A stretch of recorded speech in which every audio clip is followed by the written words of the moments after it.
Sahabat TV kembali lagi di Bengkulu Talk Show. Hari ini masih berbincang mengenai kontrol penerapan UMP 2023.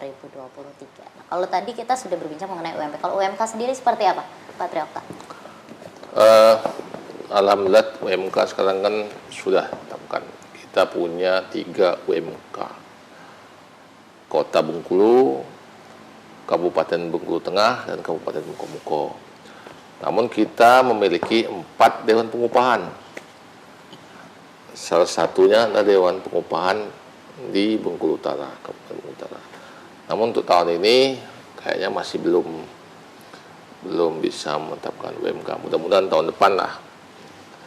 Insya Allah tahun depan memang sudah bisa ditetapkan UMK.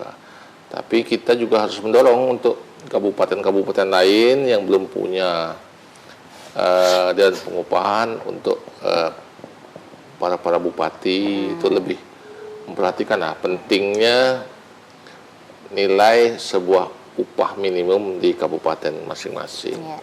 Karena harapan para pekerja di kabupaten masing-masing kan pasti lebih besar, karena UMK ini pasti lebih tinggi dibanding upah minimum provinsi.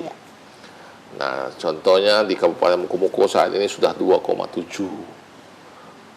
Di Kota Bengkulu hampir 2,6. Di Bengkulu Tengah 2,4, hampir sama kayak UMP tapi lebih dikit. Nah, jadi kan ada harapan-harapan dari kawan-kawan pekerja ini kalau semua ini punya Dewan Pengupahan. Kalau punya Dewan Pengupahan kan UMK-nya besar-besar di kabupaten ya, untuk menimbulkan kesejahteraan pekerja.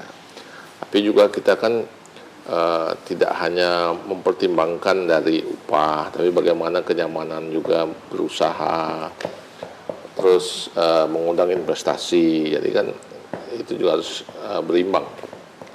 Kalau untuk UMK semuanya sudah dilaksanakan lah sama kota, kabupaten, sama Muko-Muko. Kalau untuk UMK. Baik. Bagaimana Pak Izan? Ini katanya berarti masih baru ada 3 ya? Berarti belum ada pemerataan ya untuk UMK sendiri? Ya sekarang ini kan karena otonomnya masing-masing daerah kan itu, makanya kita sarankan lewat forum ini mudah-mudahan mereka juga ikuti, bila perlu bertanya lah Pak Kabupaten ini kan yang lain kenapa belum dibuat, itu kendalanya seperti apa. Nah, perlu diingat bahwa upah penetapan di setiap tahun itu adalah upah pekerja 1 tahun ke bawah. Jadi kalau bahasanya ini upah lajang. Jadi memang di luar dari mereka yang sudah bekerja yang puluhan tahun. Jadi artinya pergeseran pendapatan itu pasti berbeda ya kan. Ini upah lajang 0 tahun ke bawah. Nah, tapi penting untuk distandarkan. Jangan sampai nanti yang di kita ini masalahnya apa? Upahnya nggak begitu besar ya kan. Lihat ekonominya kurang. Perusahaan-perusahaan, perkembangan perusahaan cobalah dilihat. Seperti yang banyak yang terjadi di kita ini Bengkulu Tengah, yang sekarang pun ada yang kolap. Saya nggak tahu informasinya apa. Batanghari ya, sudah melakukan PHK besar-besaran. Cuman kita tidak tahu produk hukumnya seperti apa.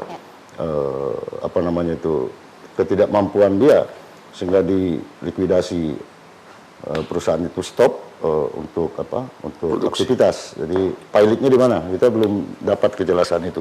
Tapi mungkin Bung Otta sebagai pengawas kan di sana mungkin sampai juga terjun, karena laporan nggak ada. Kenapa pilot seperti itu? Jadi artinya apa? Di kita ini upah tidak terlalu besar, geliat ekonominya berkurang. Jadi mendatangkan investor menjadi penting. Itulah beban sebenarnya dari para pimpinan daerah, para kepala daerah. Seharusnya itu diundang masuk ke Bengkulu seperti apa ya kan. Kalau soal upah pekerja ini itu bisa dibicarakan secara tripartit di setiap daerah. Kalau dia belum mampu ya dibuat standarnya, nggak apa-apa. Makanya struktur skala upah ini menjadi penting. Nah, di kita ini tidak pernah terbuka apakah perusahaan-perusahaan itu sudah menerapkan ya namanya susu itu. Ya, saya nggak tahu kalau ada laporan mungkin dari ke Disnaker. Nah, susu itu menjadi penting. Di situ kita lihat kemampuan daerah itu, perusahaannya, dan kemudian berapa sebenarnya diterima pekerja. Bisa aja lebih besar dari UMP, tidak lebih kecil dari itu. Kalau lebih kecil dari itu berarti usahanya macet ya kan. Usaha macet, nah itu perlu dievaluasi. Seperti apa mengevaluasinya? Karena di kita ini ada dinas tenaga kerja, ada sektor pertanian perkebunan, ada tambang dan sebagainya. Itulah fungsinya mereka itu. OPD-OPD yang bergerak di bidang itu, dia kan dibayar negara juga. Jadi artinya bagaimana ini geliat ekonominya menjadi baik, ya kan?